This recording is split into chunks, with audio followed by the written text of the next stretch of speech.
Voici le plus grand plateau de cinéma à ciel ouvert d'Europe. Bienvenue à Fort Bravo, un village construit de toutes pièces pour le film de Sergio Leone. Il était une fois dans l'Ouest. Regardez, c'est comme l'Arizona ou le Texas. C'est exactement ce que cherchait Sergio Leone. C'est spectaculaire avec toutes ces montagnes autour. Et lorsque ce Far West espagnol n'accueille pas de tournage, il est ouvert aux visiteurs. L'occasion pour eux de revivre en direct certaines grandes scènes des films de l'époque.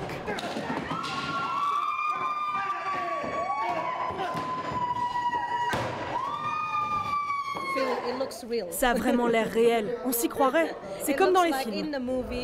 Situés dans le seul désert d'Europe, les lieux ont servi de décor aux plus grandes épopées hollywoodiennes. Au total, plus d'une centaine de réalisateurs ont un jour posé leur caméra ici. Est-ce que vous sauriez me dire quel film a été tourné ici? C'est pas Laurence d'Arabie? Oui, c'est Laurence d'Arabie. Laurence d'Arabie, Indiana Jones ou encore Astérix et Obélix ont par exemple été filmés ici. On a traversé l'Arizona, la Californie et même l'Australie. Et maintenant, on a un paysage africain, un peu plus loin l'Afghanistan. En fait, ici, on a tous les pays de la planète.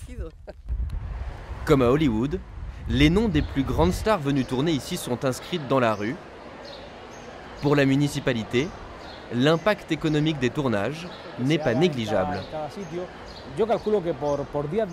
J'estime qu'une grande production qui vient tourner ici à Almeria peut générer en seulement une semaine entre 100 000 et 150 000 euros de bénéfices nets par jour de tournage pour Almeria.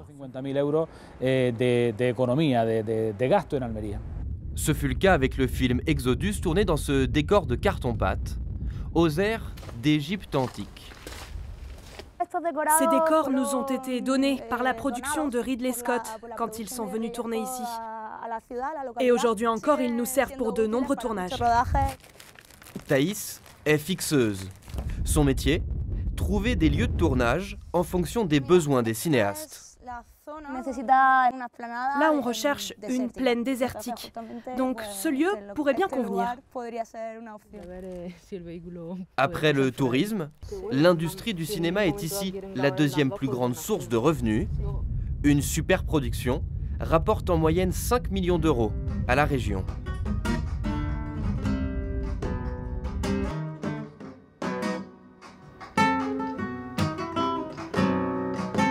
On l'appelle El Andalus, le train andalou. Un vestige du siècle dernier, parfaitement restauré. C'est un train historique.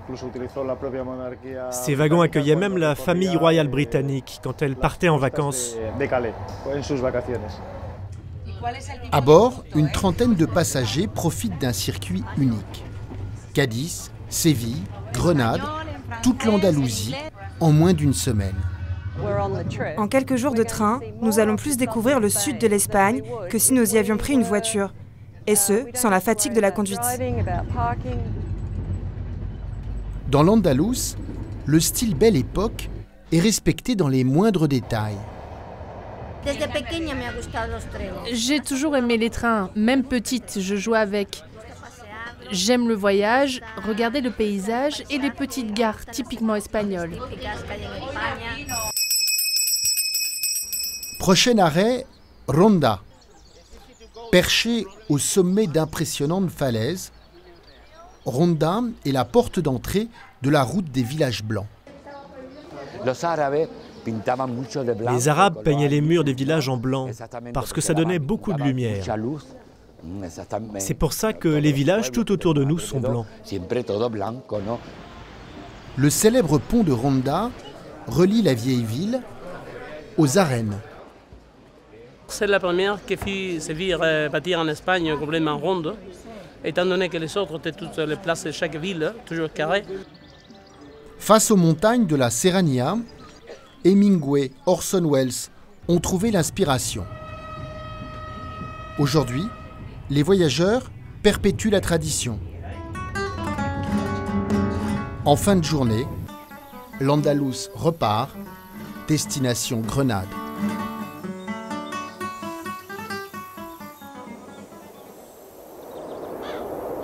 Balayée par le blizzard, voici l'Andalousie comme vous ne l'avez peut-être jamais vue. Très loin des plages et terres arides, cette région abrite aussi l'une des plus hautes chaînes de montagnes d'Europe, la Sierra Nevada. Là-bas, vous avez le mont Mulhacén qui culmine à plus de 3400 mètres d'altitude. Casto est pisteur.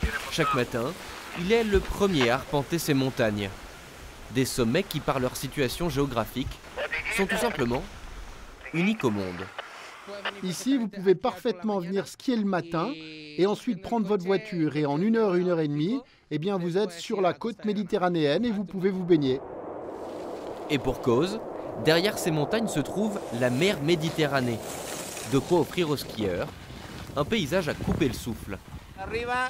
Là-bas, vous pouvez voir les montagnes de l'Atlas au Maroc. En fait, on voit toute la côte africaine. Si quelqu'un m'avait dit que je pouvais skier ici, je ne l'aurais pas cru. Si versant nord, la Sierra Nevada est une station de ski, côté sud, la neige a disparu. Sous cette immense forêt de sapins se nichent certains des plus beaux villages d'Andalousie. Il a fallu adapter tout le village à la colline. C'est pour ça que toutes les maisons sont construites en escalier. À Boubionne, ils ne sont qu'une poignée d'habitants, à vivre à flanc de colline. Ça, c'est la vie. En ville, il y a du stress, du bruit, des problèmes et beaucoup trop de monde.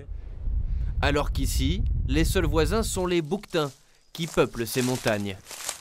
Regardez, il y en a un là-bas. Il y en a plus de 15 000, ce qui en fait la plus grande concentration au monde. Ici, ils ont tout. Le climat, l'altitude, la végétation.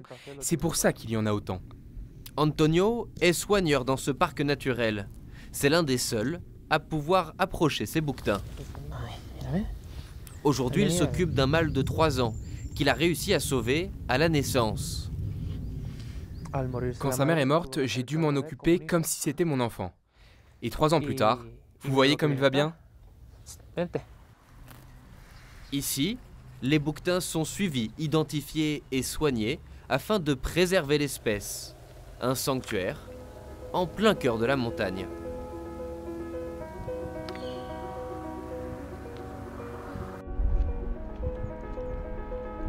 Suspendu à plus de 100 mètres de hauteur. Voici l'un des sentiers de randonnée les plus spectaculaires au monde. 8 km de courbes, construites à flanc de falaise, juste au-dessus de l'eau.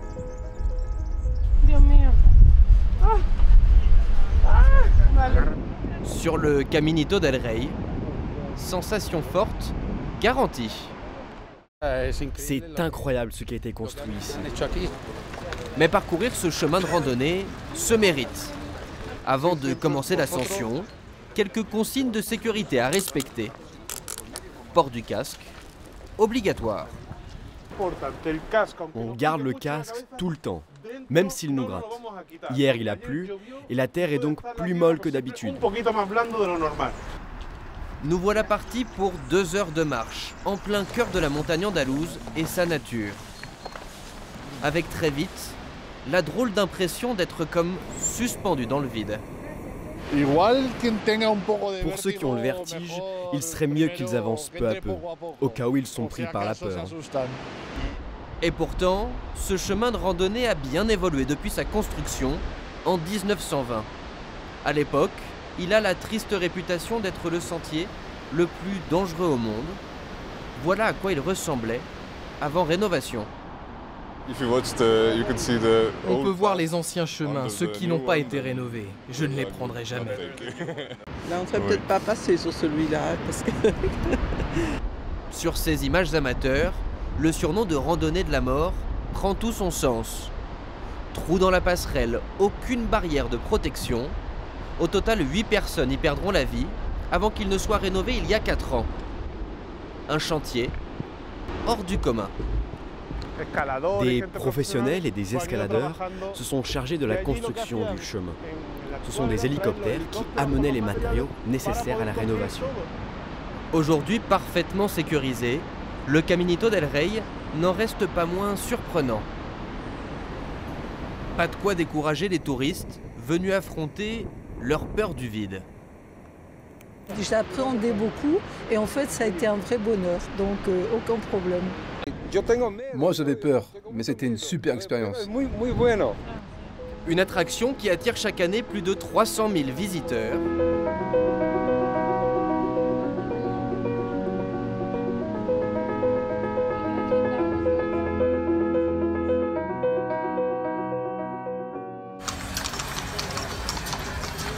À Séville, il suffit de passer cette immense arche pour voyager dans le temps.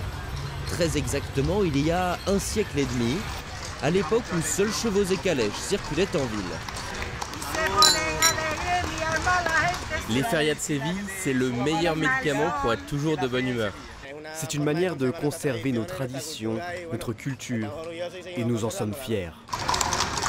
Le temps d'une semaine, les Sévillans fêtent les férias. Costumes traditionnels, musique et danse flamenco. Le ton est tout de suite donné. Nous avons attendu toute l'année pour les célébrer. C'est une semaine très intense avec beaucoup de danse, de verres de vin, de rire en compagnie des amis. Nous en profitons. Une tradition qui n'a pas évolué depuis sa création en 1850. Ici, les règles sont très strictes. Robe de flamenco obligatoire pour les femmes.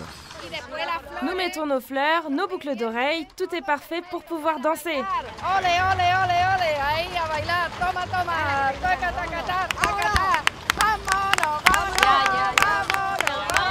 Grands-parents, tantes, cousins, ici tout le monde participe, et ce, dès le plus jeune âge. Dès que tu es une enfant, tu viens avec des fleurs et tu danses la sevillana. Ta mère t'emmène même dans ta poussette. De quoi étonner les touristes pas vraiment habillés pour l'occasion. Tous admirent notamment ces pas de danse si particuliers, les sevillanas, qui s'accompagnent toujours d'un air de flamenco. Si tu veux aborder une femme, il faut lui demander de danser la sevillana avec toi, car lors d'une feria, elle ne refusera jamais. Et dès que tu danses, tu t'approches de son visage, et normalement c'est gagné. Elle se danse dans la rue, mais aussi dans ces petites tentes appelées casetas. Il y en a plus de 1000 pour l'occasion, et c'est à l'intérieur de celle-ci que la fête suit son cours. Au départ, c'était un lieu de commerce où les entrepreneurs se réunissaient. Avec le temps, ça s'est transformé en un lieu festif où l'on s'amuse tous. Les festivités dureront jusqu'au bout de la nuit, en attendant déjà impatiemment l'année prochaine pour de nouveau faire vivre la tradition des ferias.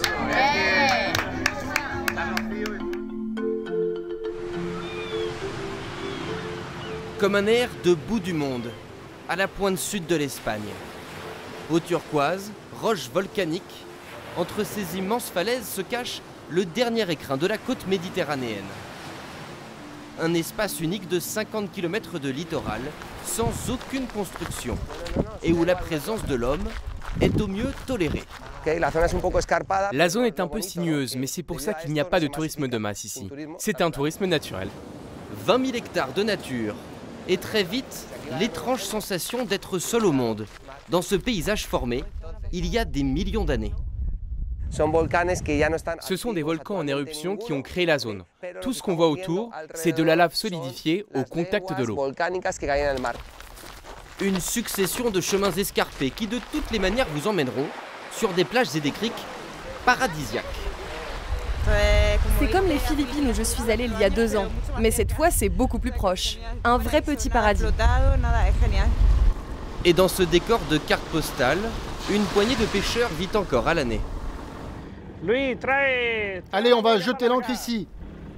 Luis est l'un d'entre eux. Ce sentiment de liberté, pouvoir respirer cet air pur, plus qu'une profession pour moi, c'est une façon de vivre. Et pour préserver les fonds marins, ici la pêche est artisanale. Les filets utilisés ne descendent qu'à 2 mètres de profondeur. Regarde, ça c'est l'un des plus beaux poissons de la zone. On l'appelle le poisson diable à cause de ses couleurs et parce qu'il a des cornes aussi. Il est magnifique. Au total, plus de 500 espèces de poissons peuplent la zone. Et pour les apercevoir, canoë-kayak obligatoire. Allez, on avance un peu et on va s'arrêter. Dans ce parc, il y a 6 réserves maritimes et nous allons visiter la plus belle, celle du récif des sirènes. À l'intérieur, une eau cristalline. Il suffit d'un masque, d'un tuba et de se jeter à l'eau pour profiter du spectacle. C'est incroyable. Dans cette eau limpide et transparente, on voit tout. C'est magnifique.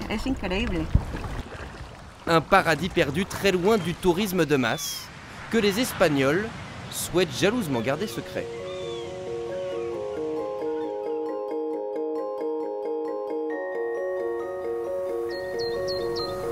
Au bout de cette route, le décor semble tout droit sorti d'un monde imaginaire. Perdu dans la campagne andalouse, Ronda, une cité médiévale construite à même la falaise, perchée à 100 mètres de hauteur. C'est un rêve pour les photographes. C'est typiquement la photo qu'on voit ensuite dans les magazines, sauf que là, c'est moi qui peux la prendre. Comme n'importe quelle montagne, la perle suspendue d'Andalousie ne révèle ses secrets qu'à ceux qui la graviront. Avec un peu de bonne volonté, on y arrive. Et en plus, la récompense est quand même incroyable. La récompense, la voici. À 100 mètres au-dessus du vide, ce balcon offre une vue unique à ceux qui, bien sûr, n'ont pas le vertige. D'ici, entouré par cette immensité, on se sent vraiment tout petit. D'ici s'aperçoit aussi le symbole de Ronda. Ce pont du XVIIIe siècle relie la ville au reste de l'Espagne. Une prouesse architecturale que nous fait découvrir Pilar, archéologue et maîtresse des lieux. L'escalier est vraiment très étroit, donc attention aux marches. Elle nous emmène jusqu'aux entrailles du monument, là où seuls quelques privilégiés peuvent accéder. Ça a été vraiment compliqué. En 1733, un premier pont a été construit et 6 ans après, il s'est effondré. Il aura fallu 40 ans et 3 architectes pour le réaliser comme vous le voyez. Ce pont a longtemps servi d'aqueduc, permettant ainsi de stocker de précieuses réserves d'eau et faisant de Ronda une oasis en plein cœur de l'Andalousie. Tout cela rendu possible grâce à l'ingéniosité des habitants. Au XIVe siècle, toute cette roche est creusée sur près de 60 mètres de profondeur, avec pour objectif d'acheminer l'eau du fleuve jusqu'aux habitations.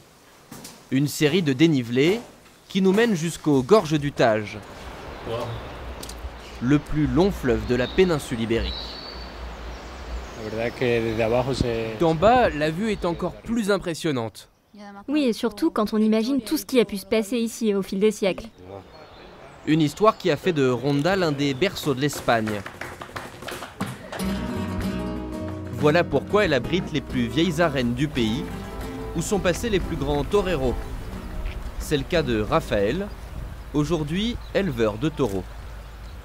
Au XVIIIe siècle, c'est une famille de Ronda qui a inventé la tauromachie telle qu'on la connaît aujourd'hui, dans le monde entier. Autant de secrets qui font aujourd'hui de Ronda la deuxième ville la plus touristique d'Andalousie, avec chaque jour plus de 10 000 visiteurs.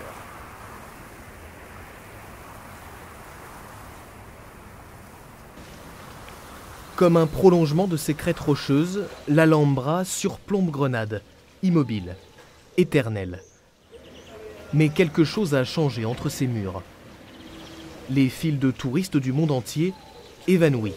Le brouhaha des passants disparu. Les rares visiteurs savourent un moment hors du temps. C'est comme un cadeau de la voir avec si peu de monde. On en profite beaucoup plus avec le bruit des oiseaux, de l'eau. On ressent mieux l'atmosphère qu'ils ont voulu créer ici. J'ai l'impression d'être chez moi, comme si c'était ma maison. Un silence presque troublant dans le deuxième monument le plus visité d'Espagne. Si pour nous, l'année passée a semblé interminable, lorsqu'on a 6 siècles comme l'Alhambra, c'est sans doute juste une pause, une respiration. Bonjour Alicia. Bonjour Jesus. Comment tu vas? Comment avance la restauration des mosaïques? Et même l'occasion de s'offrir une seconde jeunesse. Il y a des lieux où il était très difficile d'intervenir, car il y avait trop de touristes, comme dans cette pièce par exemple. C'est ici que se trouvait le trône du sultan, et d'où il dirigeait toutes les cérémonies au XIVe siècle. Pour Alicia, restauratrice de céramique, la précision est primordiale. Elle passera 15 jours sur cette colonne. Il faut qu'on puisse voir la différence entre ce qui a été restauré et l'original. Même si le tourisme nous manque, c'est beaucoup mieux pour moi de pouvoir travailler en silence. Des trésors d'architecture islamique que même les rois catholiques se refusent à détruire après la reconquête au XVe siècle. Pour affirmer leur présence, ils ajoutent leurs propres fresques et gravures dans certaines pièces, comme celle-ci. Patricia tente là aussi de retarder les effets du temps. Cette fresque colorée était en train de se détacher de son support. Un travail quasi chirurgical.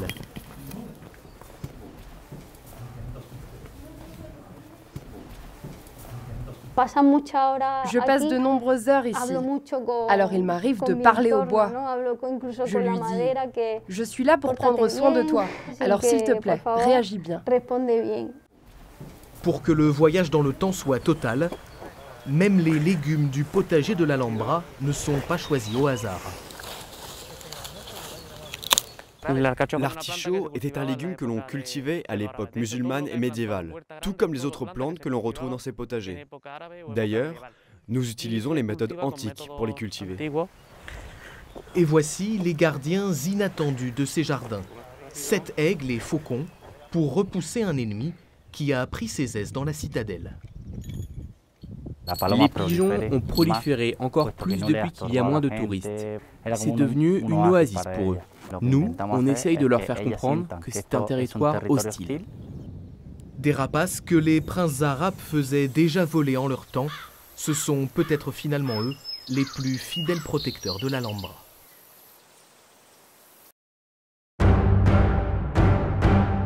Comme toutes les histoires de chercheurs d'or, la nôtre commence sur un bateau. Ou plutôt 3, parmi les plus célèbres au monde. La Pinta, la Niña et la Santa Maria, les caravelles de Christophe Colomb, de retour d'Amérique après une odyssée de plus de 7 mois. Ça devait être fou de voyager sur ces bateaux, sans apercevoir une mouette ni une côte, juste l'horizon et se dire « on verra bien quand on arrivera ». En mars 1493, Colomb revient en héros à son port de départ, Palos de la Frontera, au sud de l'Andalousie. La ville conserve fièrement les reproductions grandeur nature de ces 3 navires.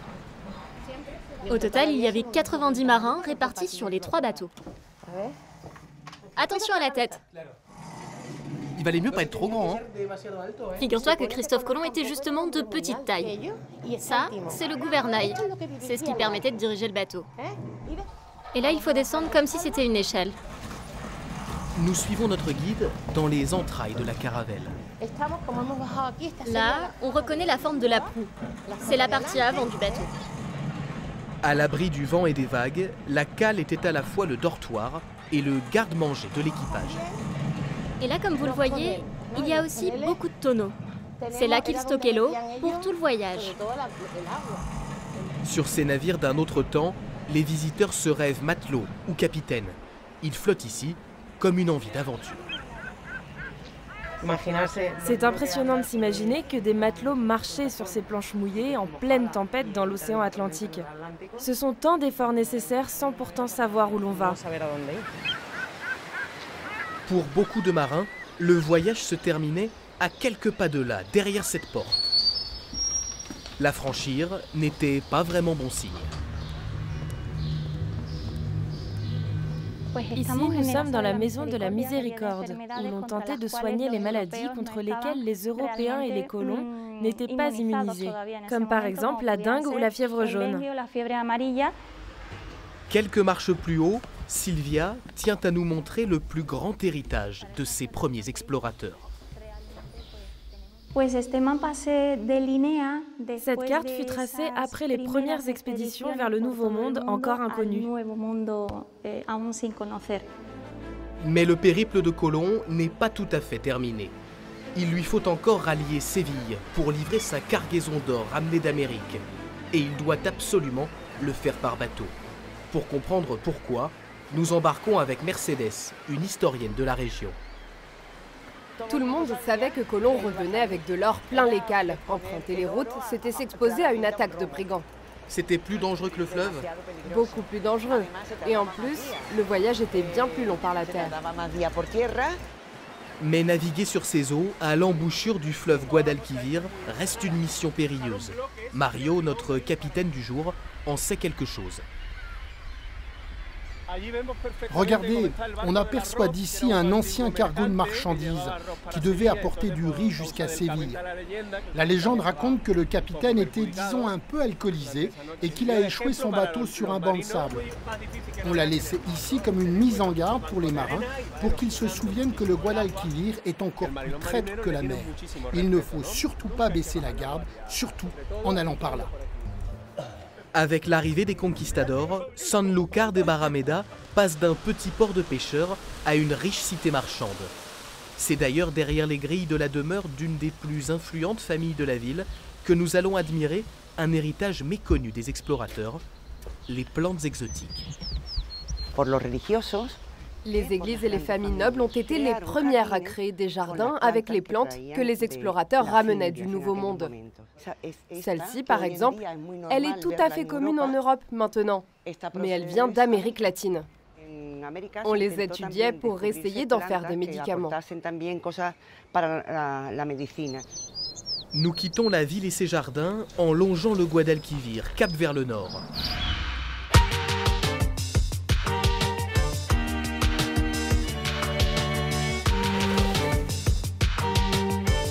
Nous entrons dans une vaste zone marécageuse entièrement dédiée à la culture du riz, la Isla Minima. C'est ici, dans ces paysages gorgés d'eau et sous un soleil accablant, que nous rencontrons Tony et ses 1500 brebis fraîchement tondues. Elles sont en pleine transhumance. Nous devons quitter ces étendues plates pour aller au-delà des montagnes. Bientôt, il faudra marcher de nuit. Quand les chaleurs seront trop fortes, on ne pourra plus le faire de jour. Ici, en Andalousie, il peut faire plus de 40 degrés l'été. Notre route s'est faite chemin de poussière. Les kilomètres défilent et nous avons un problème. Il nous faut passer sur l'autre rive, mais aucun pont à l'horizon. Seule solution, monter à bord de cette drôle d'embarcation.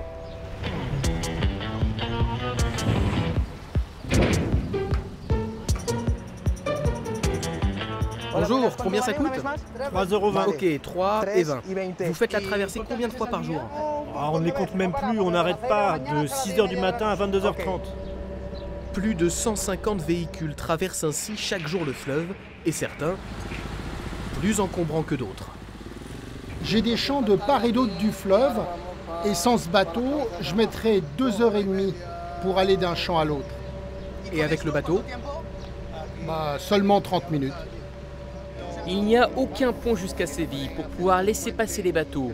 Donc tant qu'ils ne construisent pas un tunnel sous le fleuve, on peut gagner notre pain comme ça. Nous voilà donc du bon côté du fleuve pour rejoindre notre prochaine étape.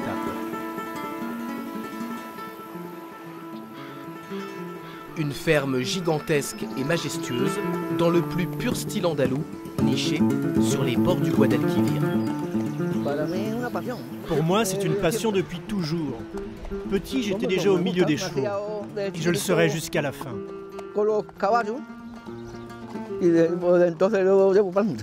Lui, il est de pure race andalouse. Le sel du fleuve lui apporte beaucoup de minéraux et en fait un cheval robuste. Un décor grandiose qui a attiré les caméras de cinéma pour le tournage d'un film bien connu des Français. C'est ici qu'a été tournée une scène de La Folie des Grandeurs avec Louis de Funès. La production n'avait pas de budget pour louer la ferme, alors ils ont proposé de la repeindre intégralement. Comme nous sommes très près de l'embouchure du fleuve, les embruns salés attaquent en permanence les peintures. Le Guadalquivir, tour à tour adversaire et allié des Andalous. Il est toujours utilisé pour le transport de marchandises et nous imaginons tout à coup les caravelles qui y naviguaient autrefois chargées d'or jusqu'à Séville. Comme elles, nous remontons les 50 derniers kilomètres qui nous séparent de la capitale andalouse. Pour terminer notre voyage, nous avons rendez-vous sur les quais, à un endroit bien précis. Nous sommes en face de la Tour Dorée. C'est ici qu'était stocké l'or rapporté par les explorateurs. C'était le point final d'absolument chaque bateau qui revenait d'Amérique. Imaginez l'importance de cette tour. C'était l'un des bâtiments les plus surveillés du pays. Une route de l'or qui a enrichi une ville et toute sa région dans le sillage d'aventuriers à la recherche de la gloire éternelle.